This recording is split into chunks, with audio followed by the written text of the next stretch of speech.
शांडिल्य, बहुत स्वागत है आपका हमारे खास कार्यक्रम देवभूमि में।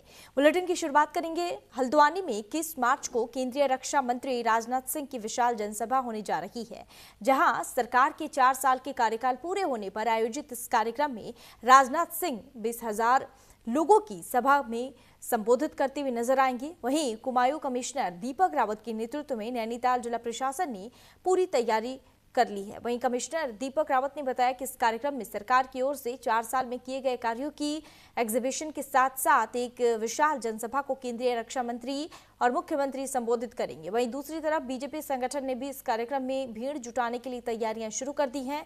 प्रदेश महामंत्री तरुण बंसल का कहना है कि कार्यकर्ताओं में बेहद उत्साह है और दूसरी तरफ पुलिस ने भी सुरक्षा और यातायात के मद्देनजर होमवर्क शुरू कर दिया है।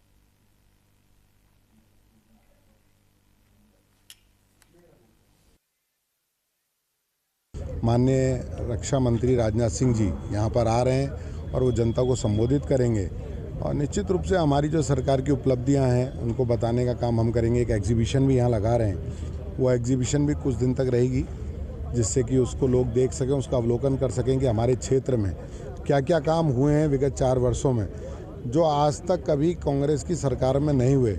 वो पुष्कर धामी जी की सरकार में जो कार्य हुए हैं उन कार्यों का अवलोकन भी होगा, उनकी कुछ और बातें भी माननीय रक्षा मंत्री जी यहाँ रख के जाएंगे। तो 4 साल के हमारे जो कार्यक्रम है उसके विषय में आज बारी है। माननीय उत्तराखंड सरकार के निर्देशन में सरकार की 4 साल की जो कंप्लीशन के उपलक्ष्य में अभी एक महा रैली जो है, मेगा रैली जो है, पब्लिक रैली आयोजित है, जिसमें भारत सरकार की माननीय डिफेंस मिनिस्टर माननीय राजनाथ सिंह जी, श्रीमान राजनाथ सिंह जी पधार रहे हैं। यहाँ पर सरकार के 4 साल के उपलक्ष्य में विभिन्न स्टॉल्स लगे हैं। 40-50 हज़ार से भी अधिक क्राउड्स आ रहे हैं। इस पूरे जनसभा, ये विशाल जनसभा और पब्लिक प्रोग्राम और एक्सपो के लिए हमने इस पूरे सेक्टर को विभिन्न जोन्स, सेक्टर्स और सुपर जोन्स में हम बांटेंगे। देखिए, सरकार के जो कार्यकाल के 4 वर्ष पूरे हो रहे हैं उसके उपलक्ष्य में जो एक कार्यक्रम है उसकी आज तैयारियां की गई। आप जानते हैं ये एक पब्लिक इवेंट है और इस पब्लिक इवेंट में बहुत से प्रतिभागी आएंगे, तो उसके इंतज़ाम को लेके आयोजन स्थल पे ट्रांसपोर्ट को, बाकी मौके पे जो हमारे टॉयलेट्स की व्यवस्था है, साफ़ सफाई है, रूट प्लान है, इसको लेके एक बहुत डिटेल्ड समीक्षा यहाँ पे डिपार्टमेंट से की है और सभी को जिम्मेदारियाँ जो सौंपी गई हैं उसमें भी माइक्रो डिटेलिंग की गई है लास्ट लेवल तक, किसकी क्या जिम्मेदारी है।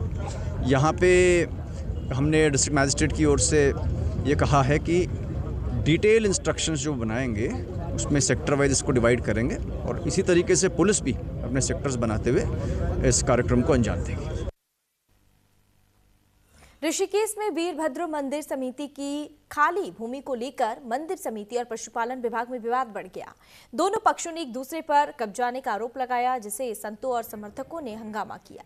वहीं मौके पर भारी पुलिस बल तैनात कर स्थिति को नियंत्रित किया गया और जमीन पर ताबड़तोड़ और वहीं जमीन पर ताड़बाड़ की गई। आपको बता दें कि पशुपालन विभाग ने 1954 के लीज के आधार पर जमीन अपनी बताई, जबकि मंदिर समिति ने पुराने दस्तावेज पेश किए। एसडीएम के निर्देश पर हुई जांच में भूमि पर अधिकार पशुपालन विभाग का पाया गया, जिसके बाद प्रशासन ने जमीन विभाग को सौंपने की कार्यवाही शुरू कर दी है।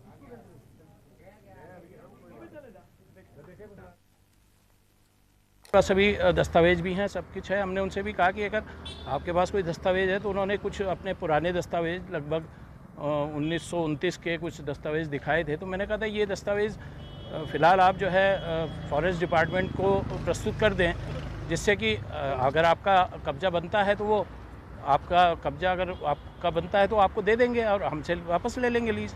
इसी प्रकरण पे बस बातचीत होती रही, लेकिन उन्होंने इसमें जो है कोई भी मतलब कब्जा नहीं छोड़ा।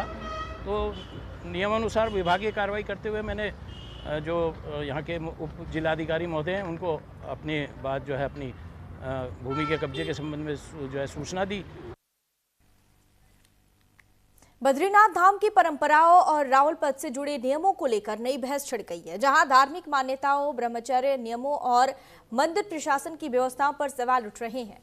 निमरे धार्मिक केंद्रीय पंचायत के अध्यक्ष आशुतोष डिमरे ने कहा कि बद्रीनाथ और केदारनाथ धाम में रावल की भूमिका अलग अलग तरीके से निभाई जाती है। केदारनाथ के रावल जहां प्रतिदिन की पूजा में सीधे शामिल नहीं होते। वहीं बद्रीनाथ धाम में रावल रोजाना पूजा अर्चना में सक्रिय भूमिका निभाते हैं। आशुतोष डिमरी ने स्पष्ट किया कि बद्रीनाथ मंदिर के गर्भगृह में केवल रावल और डिमरी पुजारियों को ही प्रवेश की अनुमति है, जो सदियों से पुरानी परंपरा है।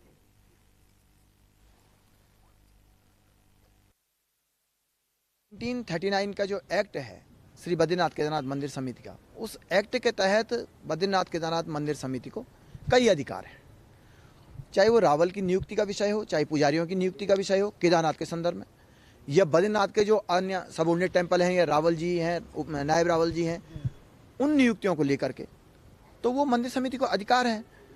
अब केदारनाथ का ये विषय आया है कि केदारनाथ के रावल जी जो मौजूदा रावल जी हैं, उन्होंने अपनी तरफ से अपने शिष्य को अपॉइंट कर दिया है, तो वो मंदिर समिति बताएगी। वैसे मंदिर समिति को पूरे अधिकार हैं। जहां तक मेरी जानकारी है कि मंदिर समिति ही अपॉइंटिंग अथॉरिटी है।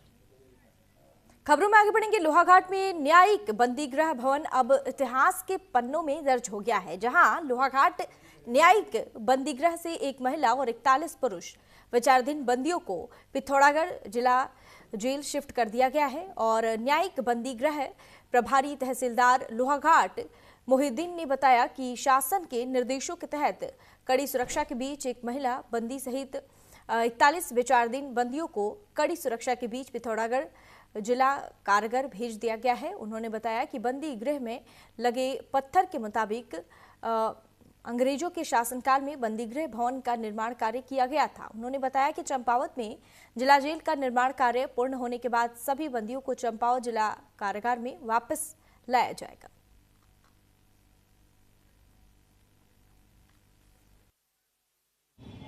तो हमें जो लोहाघाट को भूकंप का वो दिया गया था, तो PWD गेस्ट हाउस और उसके आसपास भूकंप के झटके महसूस किए गए, और जिसमें से कई लोगों को रेस्क्यू किया गया, जिसमें से 4 लोग जो हमारे यहाँ गंभीर घायल थे, जिनको हमने जिला यहाँ अस्पताल भेजा लोहाघाट में, और बाकी लोग जो कम घायल थे, और जिसमें से 3 छोटे बच्चे थे, एक जिसमें से गुड़िया थी और 2 छोटे बच्चे भी थे और महिलाएं भी थी। उनको जो है प्राथमिक उपचार के बाद हमने जो है यहाँ जो हमारा राहत शिविर बनाया गया था प्राइमरी स्कूल में, और उसमें हमने उनको भेजा है।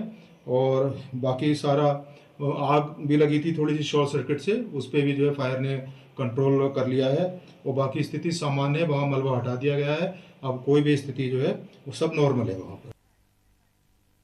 हरिद्वार में आपदा प्रबंधन की तैयारियों को परखने के लिए व्यापक मॉक ड्रिल का आयोजन किया गया, जहां राज्य आपदा प्रबंधन प्राधिकरण के निर्देशन में 3 तहसीलों के 5 स्थानों पर बाढ़, अग्निकांड और भगदड़ जैसी स्थितियों का अभ्यास किया गया, जिसमें पुलिस, अग्निशमन, स्वास्थ्य, NDRF और SDRF सहित कई विभागों ने भाग लिया। मॉक ड्रिल के दौरान हर की पौड़ी, मनसा देवी मार्ग, लक्सर और रुड़की क्षेत्रों में रेस्क्यू अभियान चलाया गया। सूचना मिलते ही प्रशासन ने त्वरित कार्रवाई करते हुए टीमों को मौके पर भेजा और घायलों को सुरक्षित निकालकर अस्पताल में भर्ती कराया। जिलाधिकारी मयूर दीक्षित के निर्देश पर पूरा अभियान समयबद्ध तरीके से सफलतापूर्वक संपन्न हुआ।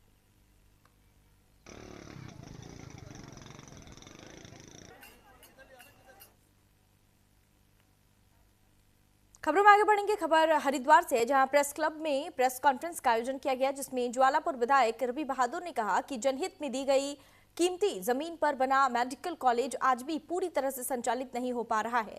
उन्होंने कहा कि जिले का सपना मेडिकल कॉलेज होने के बावजूद मरीजों को बेहतर इलाज के लिए बाहर के अस्पतालों का रुख करना पड़ रहा है। उन्होंने सरकार पर आरोप लगाते हुए कहा कि करोड़ों की जमीन फ्री में देकर पूंजीपतियों को लाभ पहुंचाने का काम किया जा रहा है, जो पूरी तरह से गलत है।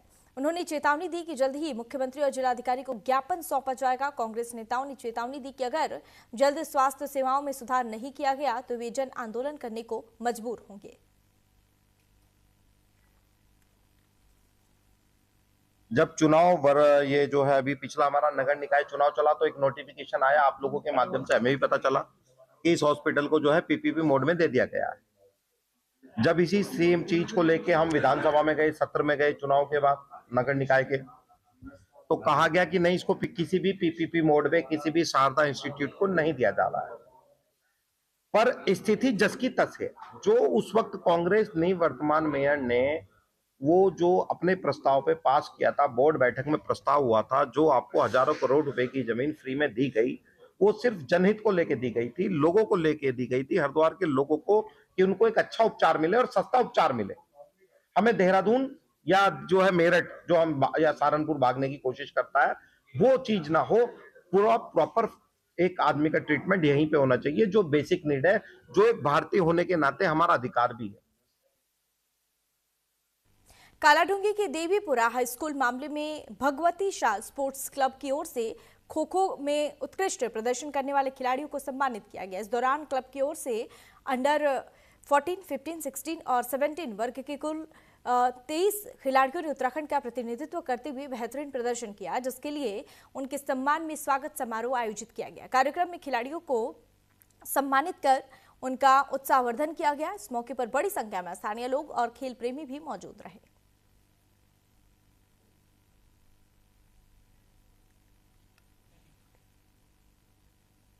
2023 में हमारा इसका शुभारंभ हुआ था, जिसकी नींव नकुल गुमटिया और राजेश बिष्ट ने रखी थी। उसमें इस वर्ष जो हमारे 23 खिलाड़ी राष्ट्रीय स्तर की विभिन्न प्रतियोगिताओं में प्रतिभाग किया था, उनका हमने सम्मान समारोह रखा हुआ है, जिसमें उन्होंने under 19 school game, under 14 school game, under 17 school game और फेडरेशन का जूनियर, सब जूनियर और नेशनल, सीनियर नेशनल, इन सभी में प्रतिभाग किया हुआ था। तो इस तरह हमारे 23 खिलाड़ियों ने विभिन्न प्रतियोगिताओं में प्रतिभाग किया। तो हमने आज उनका मनोबल बढ़ाने के लिए एक सम्मान समारोह आयोजित किया गया था। राज्य आपदा परिचालन केंद्र के देखरेख में प्रदेश के साथ ही चंपावत जिले के 5 स्थानों में कई आपदाओं से निपटने के लिए मॉक ड्रिल का आयोजन किया गया और पूर्वाभ्यास के तहत जिले के टनकपुर में बाढ़, स्वाला में भूस्खलन, चंपावत, पिथौरागढ़ NH बंद, बाराकोट में बाघ के आतंक पर रेस्क्यू और लोहाघाट में भूकंप की आपदा पर मॉक ड्रिल किया गया।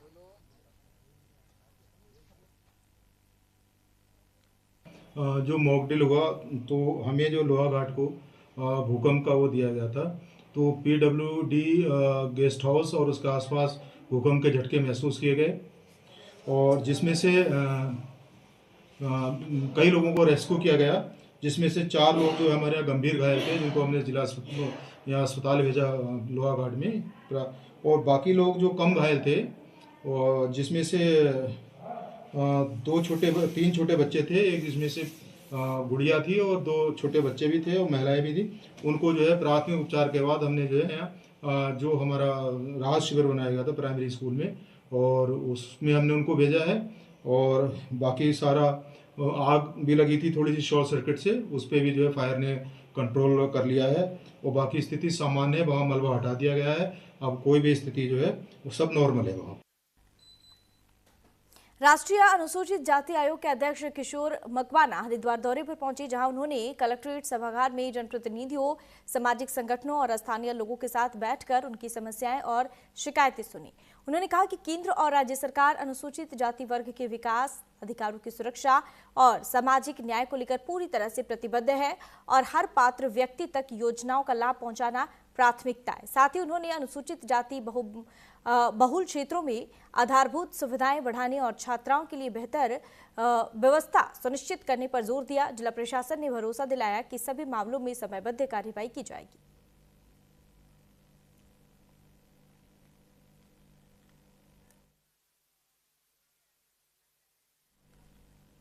वहीं हरिद्वार में जिला प्रशासन और सिडकुल पुलिस ने संयुक्त रूप से अतिक्रमण के खिलाफ बड़ी कार्रवाई करते हुए राजा बिस्कुट चौक और आसपास के इलाकों में अवैध कब्जे को हटाया। आपको बता दें कि कार्रवाई के दौरान प्रशासन की टीम ने बुलडोजर चलाकर सड़क और सार्वजनिक स्थानों पर किए गए अतिक्रमण को साफ कराया। तो वहीं इस दौरान मौके पर पुलिस बल तैनात रहा, जिससे पूरे अभियान को शांतिपूर्ण ढंग से संपन्न कराया जा सका। साथ ही प्रशासन ने अतिक्रमणकारियों को स्पष्ट चेतावनी दी और कहा कि भविष्य में दोबारा अतिक्रमण करने पर सख्त कानूनी कार्रवाई की जाएगी।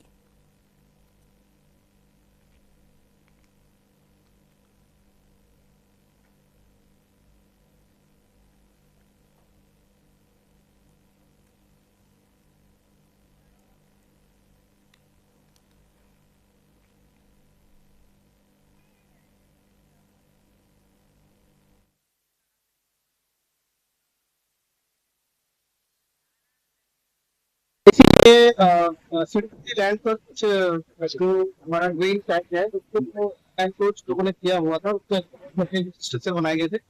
इस संबंध में पुलिस द्वारा इन्होंने नोटिस जारी किए गए और समय दिया गया कि वो अपना एनक्रोचमेंट छुटा डालें, लेकिन दिए गए समय के अंतर्गत इन लोगों के द्वारा जब अतिक्रमण नहीं हटाया गया तो आज प्रशासन और सिविल के द्वारा ये अतिक्रमण हटाया जा रहा है।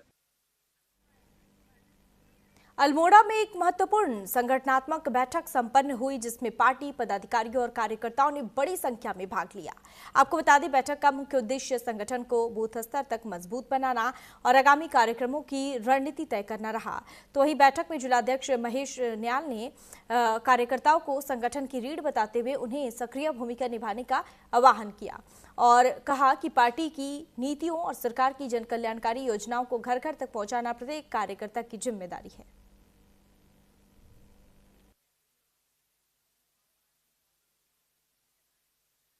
पार्टी की जो नियमित बैठक लगातार चलती रहती है, इसमें जो आगामी दिनों में पार्टी के जो गतिविधियां हैं उन पर विस्तार से चर्चा करें। आज हमारे जिले के जो प्रभारी है राजेंद्र बिष्ट जी आ रहे हैं हमारे मोर्चों में, और ये जो आने वाले बूथों में जो कार्यक्रम है उसके बारे में दिशा निर्देश देंगे और इन्हीं को हम पब्लिक के बीच में ले जाएंगे।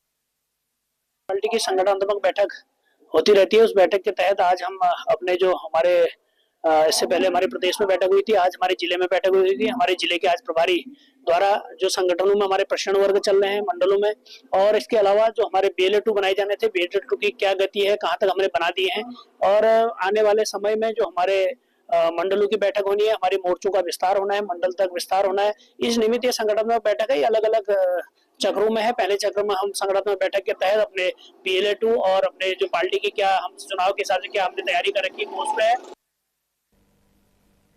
उत्तरकाशी में कांग्रेस कमेटी ने गंगोत्री धाम के निकट शीतकालीन प्रवास स्थल मुखवा हर्षिलछाला में प्रस्तावित शराब की दुकान खोलने पर कड़ा विरोध जताया। बता दें आपको, जिला कांग्रेस कमेटी के पदाधिकारियों और कार्यकर्ताओं ने इस मामले को लेकर जिलाधिकारी को ज्ञापन सौंपा और कहा कि धार्मिक आस्था से जुड़े इस पवित्र क्षेत्र में शराब की दुकान खोले जाने से स्थानीय लोगों की भावनाएं आहत होंगी और क्षेत्र की धार्मिक गरिमा पर भी आंच आएगी। तो वहीं कांग्रेस कार्यकर्ताओं ने प्रशासन से मांग की है कि इस निर्णय को तत्काल प्रभाव से निरस्त किया जाए और चेतावनी भी दी है कि यदि जल्द ही इस पर कार्रवाई नहीं की गई तो पार्टी और स्थानीय लोग उग्र आंदोलन करने को बाध्य होंगे।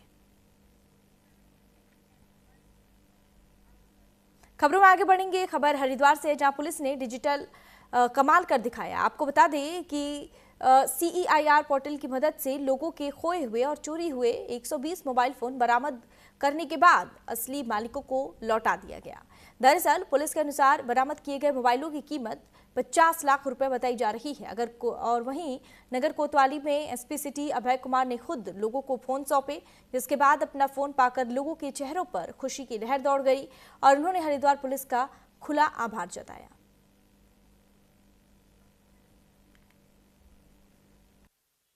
ये फ़ोन मेरा सन 2024 में चोरी हुआ था और मैंने इसमें रिपोर्ट भी कराई थी और मुझे कोई इसमें वो नहीं हुआ था। अभी कुछ दिन 5-6 दिन पहले ही मेरे पास कॉल आई थी कि आपका फ़ोन मिल गया है, आप आ जाओ लेने। तो जब भी मेरे बहुत मुस्कान आई है, बहुत अच्छा लगा मुझे। आज इस पर क्या कहते हैं, घाट पे खोया गया था। हाँ जी, चोरी हुआ था यहीं से ये, तो अब मिला है तो आज बहुत खुशी है। ये बहुत अच्छी है, सबसे बढ़िया लगा है ये जो है CIR जो है स्पॉट, सबसे बढ़िया वेबसाइट है ये।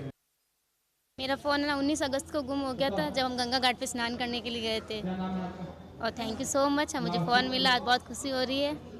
हरिद्वार पुलिस के लिए आप क्या कि फ़ोन मिलेगा या नहीं मिलेगा, लेकिन 1 महीने पहले फ़ोन आया था कि आपका फ़ोन मिल चुका है, तो फिर इसलिए हम आए जोधपुर से। उत्तराखंड पुलिस के लिए आप क्या कहना चाहेंगे? बहुत बहुत धन्यवाद आप सभी को। साल यहाँ पे गुम हो गया था, तो इसमें रात को गुम हुआ था। हमने तो उम्मीद ही छोड़ दी थी कि नहीं मिलेगा, बहुत सारे डॉक्यूमेंट्स थे उसमें।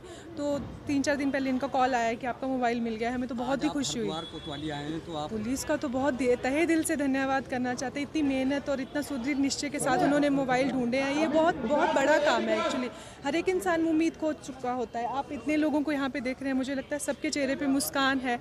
ठीक है, वो तो सोच रहे थे कि हमारा मोबाइल नहीं मिलेगा, उनकी तरह हम भी यही सोच रहे थे कि अब खो गया तो खो गया। डॉक्यूमेंट्स बहुत सारे थे, पर बहुत हम इनका तहे दिल से धन्यवाद करते हैं कि उन्होंने हमारा मोबाइल ढूंढ निकाला। देखिए, एक बार पुनः कोतवाली नगर के द्वारा आज लगभग 120 मोबाइल रिकवर किए गए हैं और जिसकी अनुमानित कीमत लगभग 50 लाख के करीब में है। अभी कुछ दिन पहले भी त्यौहार से पूर्व एक बार इसी तरीके से 50 से लाख से अधिक की मोबाइलें कम से कम रिकवर की गई थी। एक सामान्य समस्या थी कि लोगों की मोबाइल खो जाती थी, गिर जाती थी या चोरी हो जाती थी और वो लोग परेशान होकर घूमते थे और पुलिस भी उस लेवल पर उनकी मदद नहीं कर पाती थी। लेकिन इस चीज़ का संज्ञान भारत सरकार के द्वारा लिया गया और एक बहुत अच्छा पोर्टल डेवलप किया गया, CEIR पोर्टल। उसमें जो भी आपका इक्विपमेंट है वो पूरा एक ट्रैकिंग उसका सिस्टम है। तो कोई भी व्यक्ति आपके माध्यम से अगर कहीं आपकी मोबाइल खो जाती है, गिर जाती है, चोरी हो जाती है या कोई अन्य परिस्थितियां आती हैं जिसमें आपका मोबाइल टच नहीं हो रहा है, तो आप उसको CEIR पोर्टल पे जाके, और ये IMEI बेस्ड पोर्टल है, इसमें आप अपना उसमें जो भी डिस्क्रिप्शन है उसको फिल करते हैं। देहरादून में गैस सिलेंडर की कालाबाजारी को रोकने के लिए जिला प्रशासन ने सख्त रुख अख्तियार कर लिया है। बता दें आपको, शहर के अलग अलग इलाकों में लगातार छापेमारी की कार्रवाई की जा रही है। तो वही एक गैस एजेंसी पर सिटी मजिस्ट्रेट के नेतृत्व में अधिकारियों की टीम ने छापा मारा और व्यवस्थाओं का जायजा लिया और साथ ही साथ चेतावनी दी कि अगर कोई भी गैस सिलेंडर की कालाबाजारी करते हुए पाया जाता है तो उसके खिलाफ सख्त कार्रवाई की जाएगी। साथ ही उपभोक्ताओं से अपील की गई कि वे किसी भी अफवाह पर ध्यान न दें और केवल होम डिलीवरी के माध्यम से ही गैस सिलेंडर प्राप्त करें।